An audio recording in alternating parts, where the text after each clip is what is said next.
Hi everyone, I welcome to all of you on mathematics inquiry. आज के इस video में हम top 10 important questions of maths BSc third year students के लिए डिस्कस करेंगे। And just only one thing is that जो आज के क्वेश्चन होने वाले हैं वो रुहेलखंड यूनिवर्सिटी ध्यान में रखकर मैंने क्वेश्चंस लिए हैं, क्योंकि जो मैंने अपनी बीएससी कंप्लीट की थी वो मैंने रुहेलखंड यूनिवर्सिटी से की थी। सो उधर का जो एग्ज़ाम पैटर्न होता है या एग्ज़ाम के जो क्वेश्चंस होते हैं उनसे मैं थोड़ा फैमिलियर हूँ, और जो अदर यूनिवर्सिटीज़ होती हैं पैटर्न होता है जो उनके क्वेश्चंस होते हैं उसके बारे में मुझे थोड़ा आइडिया नहीं है। अगर आप किसी अदर यूनिवर्सिटी से हैं तो उस पैटर्न होता है उसको आप मैनेज कर लीजिएगा।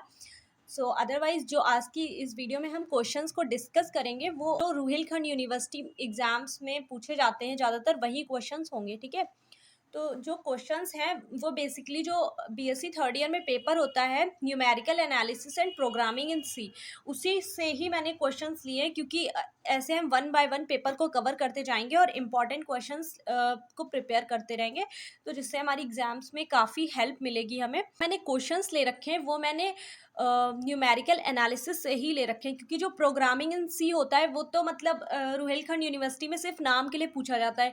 अगर क्वेश्चंस मिलते भी हैं आपको देखने के लिए तो वो और में होते हैं या उनके उसमें आपको चूज़ करने का ऑप्शन भी मिलता है। ठीक है, सो इस चीज़ के लिए कोई भी टेंशन लेने की ज़रूरत नहीं है कि जो क्वेश्चंस हैं वो लीनियर प्रोग्रामिंग इन सी से क्यों नहीं है या न्यूमेरिकल एनालिसिस से ही सारे क्वेश्चंस हैं, क्योंकि जो क्वेश्चंस होते हैं चूज़ करने को मिलता है, हम अपने अकॉर्डिंग क्वेश्चंस चूज़ कर सकते हैं। ठीक है, पेपर की एक खास बात ये है कि जो यहाँ पे चैप्टर्स हैं या हम कह सकते हैं सिलेबस है वो काफ़ी ज़्यादा मतलब लॉन्ग है, जो फॉर्मूलाज है बहुत सारे हैं, तो इसी वजह से क्या होता है कि बच्चे इसको कठिन समझने लगते हैं। बट पे क्या है, अगर आप फॉर्मूलाज लर्न कर लें मतलब प्रैक्टिस करते रहें तो उस वजह जो पेपर होता है वो काफ़ी इजी हो जाता है। पेपर में अगर आप अच्छे मार्क्स को गेन करना चाहते हैं तो उसके लिए सिर्फ और सिर्फ एक ही चीज़ है, आपको बहुत सारी प्रैक्टिस की ज़रूरत है। अगर आप बहुत सारी प्रैक्टिस करते हैं, प्रीवियस ईयर के जो क्वेश्चंस होते हैं उनको बार बार रिवाइज करते हैं, उनको सॉल्व करते हैं, उनको इस पेपर में डेफिनेटली अच्छा स्कोर कर पाएंगे। तो जो पहला क्वेश्चन है वो काफ़ी ज़्यादा इंपॉर्टेंट है, क्योंकि जो मैंने क्वेश्चंस लिए वो अनसॉल्व पेपर से ही लिए हैं। क्वेश्चन दे रखा है sigma x is equals to 1 to 10 U x is equals to, ये वैल्यू दे रखी है इसी टाइप से यहाँ पे।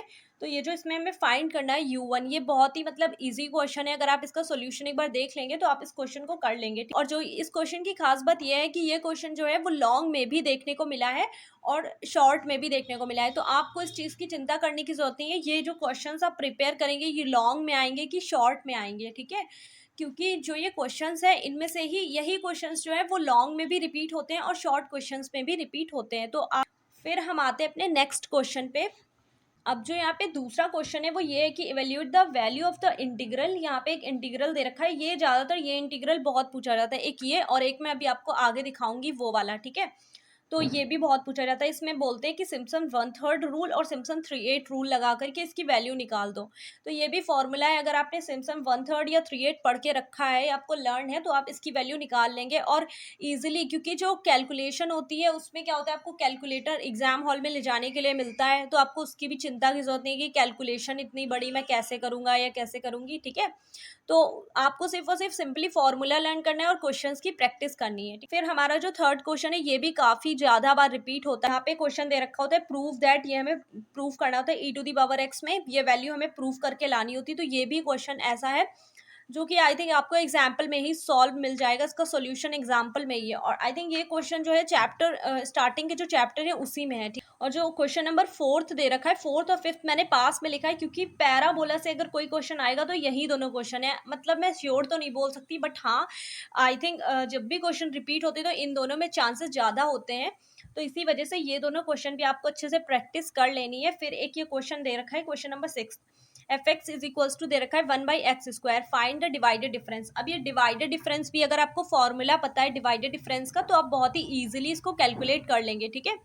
तो यहाँ पे F A B C D पूछते हैं, बहुत ही इजी होता है। अगर आप एक बार इसकी प्रैक्टिस कर लेंगे मतलब आप एग्जाम में आसानी से इस क्वेश्चन को कर लेंगे, बहुत ही अच्छा क्वेश्चन है ये।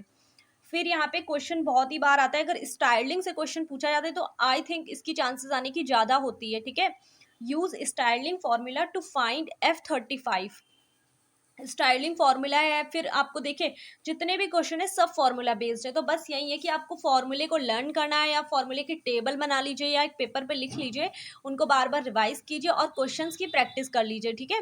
एंड फिर ये क्वेश्चन नंबर 8 दे रखा है कि so that integral 0 to 1 dx x+1 = 0.69315, ये आपको लेकर के आना है। इसमें आई थिंक सिम्पसन 1/3 या 3/8 दोनों से ही हो जाएगा, 1/3 लगा के इसको सॉल्व कर लेंगे, बहुत ही इजीली ये क्वेश्चन सॉल्व हो जाएगा। फिर एक हमारा जो नेक्स्ट क्वेश्चन है, क्वेश्चन नंबर 9, वो ये दे रखा है कि find the value of the integral by the Weddle's rule. अब फिर वेडल्स रूल आ गया फिर से, ठीक है। तो आपको वेडल्स रूल जो है उसको अच्छे से प्रिपेयर कर लेना है, और उस पर बेस्ड ही यहाँ पे क्वेश्चन आया। तो यहाँ पे ये दे रखा है I इज इक्वल्स टू, आपको ये निकालना है x upon sine hyperbolic x by divided by taking 12 सब इंटीग्रल्स, ठीक है। तो इस क्वेश्चन को आप प्रिपेयर कर लेंगे। और एक क्वेश्चन जो क्वेश्चन नंबर 10 है, मुझे बहुत इंपॉर्टेंट तो नहीं लगा। आई थिंक अगर आप मोस्टली पीछे जितने भी क्वेश्चन है, क्वेश्चन नंबर 8, आई थिंक आप क्वेश्चन नंबर 7 तक भी अगर अच्छे से ये 7 या 8 तक प्रिपेयर कर लेंगे तो आपके लिए इनफ है। बट मुझे मतलब ये 10 क्वेश्चन बहुत ज़्यादा इंपॉर्टेंट नहीं लगा, बट फिर भी स्टिल 10 क्वेश्चंस लिखने थे मुझे। आप इसे भी प्रिपेयर कर लीजिएगा अगर आपके पास टाइम हो, और अगर आपके पास नहीं है तो आप इनमें से 8 क्वेश्चंस या 9 क्वेश्चंस भी प्रिपेयर करके जा सकते हैं, ठीक है।